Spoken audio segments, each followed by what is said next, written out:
listeners, because there still is so much misinformation and or miseducation and or misunderstanding about what is going on with the CBA. Okay, so that brings us to our first myth. Oh, well, look at that. We look fierce. Okay, go on. I'm glad I didn't wear that jacket tonight. Pythagorean theorem right behind us. Okay, so Mythbusters, okay? The first one, you just said it.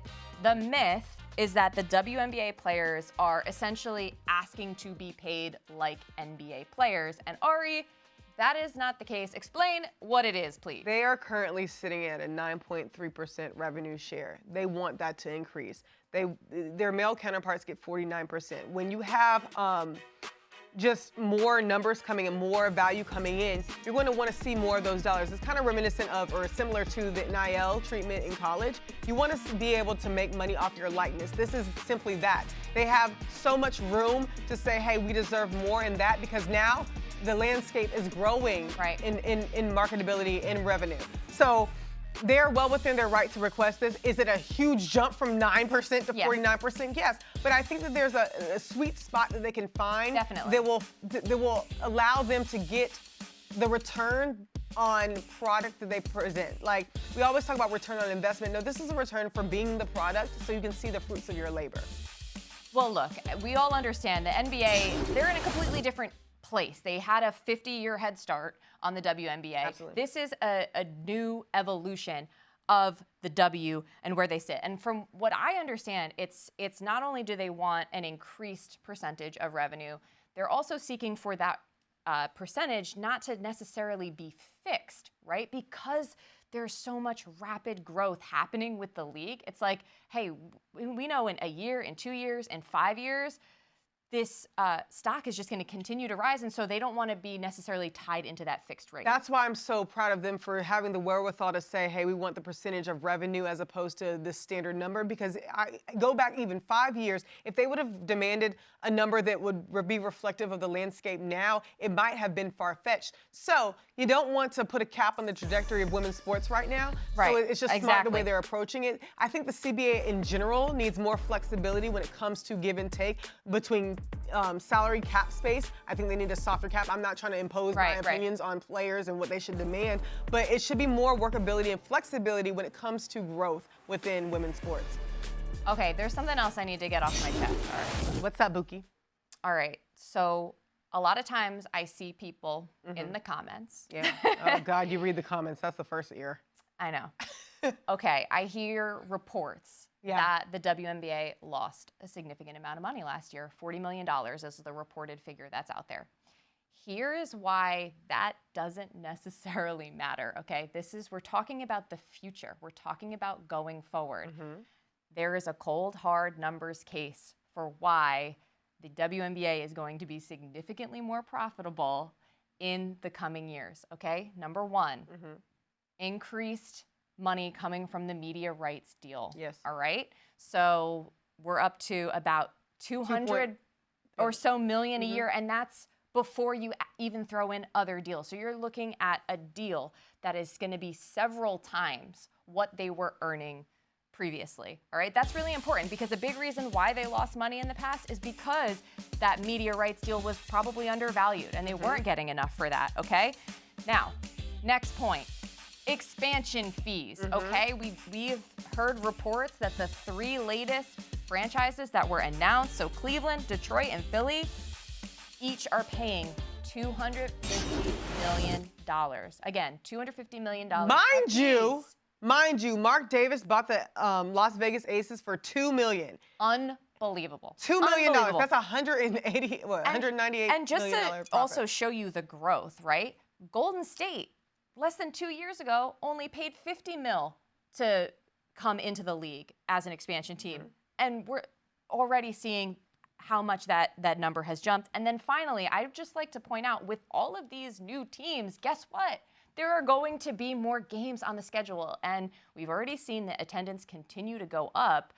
More games, more ticket sales, more concessions. I mean, these owners are going to be making more money. And that's why I think it's important to also clarify, Ari, like when you saw the phrase, pay us what you owe us, I think what they're saying is when you look at the team valuations that have already gone up, these owners have gotten instant ROI. So that's where okay, now we've got your investment to this point, now like reciprocate. I really love your point about the schedule being longer, because initially it was the argument of, oh, it's just your summer job. But now with the prioritization clause within the CBA, you're going to want your players to prioritize the WNBA, which means the overseas opportunities are going to become obsolete because they cannot report to their overseas teams because of the EuroLeague schedule or whatever league that they play in. So they're going to have to figure out a way to be sustainable for the full year with the elongated schedule, so it's more wear and tear your body. And I know that like health and benefits in that way is a completely different subject,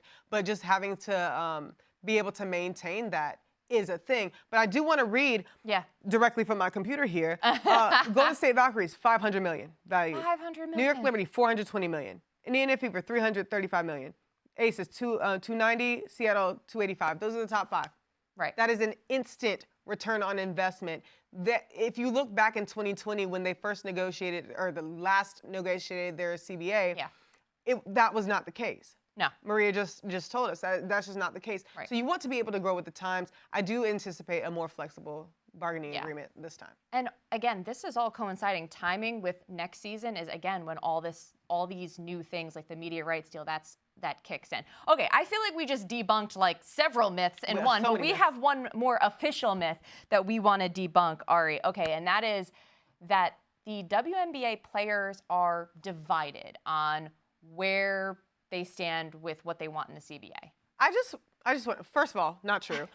Second of all, not true. Have you ever been in a room of 156 people and agreed with everybody? Absolutely not. But what the WNBA has been able to do is join as a united front, come to a general consensus for the better good, the greater good.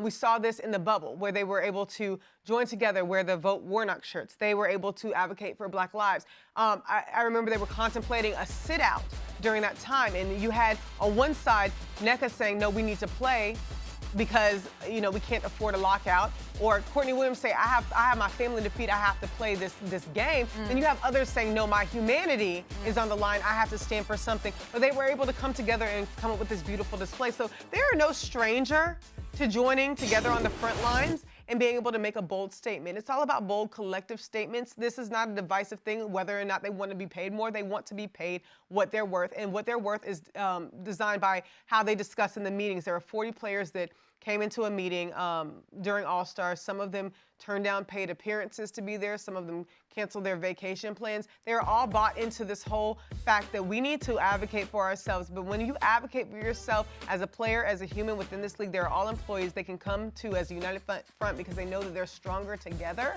And they have made that statement very clear. Yeah, we might have small disagreements, but we come together when the time matters. So, can I be honest? I feel like part of why this myth even sort of came up was just sort of misunderstanding or misconstruing what Kelsey Plum had said in the post-game presser after All-Star Game. Let's hear what she had to say just to sort of recap what that was. But the T-shirt, just United Front, was determined this morning that we had a meeting for. And, not to tattletale, but 0 members of Team Clark were very present for that. But no, we were just, we had a very... that really needed to be mentioned. I'm trying to make a situation light, okay? Okay, so first off, I just want to say, Kelsey tried to explain herself right there just by saying, I'm trying to make the situation light. She was trying to basically joke around Ari, and it just didn't land. Kelsey Plum is the funniest person on the planet because she has such dry humor. It was funny because her team, Team Collier, was noticeably the ones that were outside during All-Star, and she was trying to be like, oh no, we made it there, like where are we all? But it was just an early meeting. They all came together. They were all participating in the initial meeting. Right. It was fine. Everybody's fine. Is everybody okay? Yeah. They are. It's literally fine. They came together. They made the shirts. It's fine. Well, absolutely, but also, like, if you saw KP throughout the whole weekend, like, yeah, she was kind of being playful, talking trash. Like, they were being competitive, and that was just like, she was just giving another, basically taking another shot at Team to Clark. Just exhale, because these players they know each other. They've known, no, but beyond that, they know each other. They're not strangers. And Yeah. so this is just a comedic relief for them. Then Yeah. sometimes your humor doesn't land. Sabrina got it. Yeah. She just didn't think Sabrina it was was necessary. actually the funniest part, But her like, face. she was like, what? like- But like, also, that's okay. Because at the end of the day, each and every one of them showed up and made the statement and had the audience behind them. It was the most beautiful display of activism and advocacy for the crowd to be involved. The players did not even know that the audience was going to have the signs, but just hearing the collective say, pay them, and then them wearing that display. And then Brittany Sykes behind with the sign. I don't know. Obviously we're reporting on this, so I'm not going to take a definitive side. But I just think that the players have always been on the right side of history, and they're going to be the ones to prove that women's sports deserves this. Nothing moves until women's basketball moves. Women's basketball is the catalyst for fair treatment within women's sports in this country. And so all eyes are on the WNBA to make the right decision to value these athletes in the correct way. And we need to realize that this is a bargain.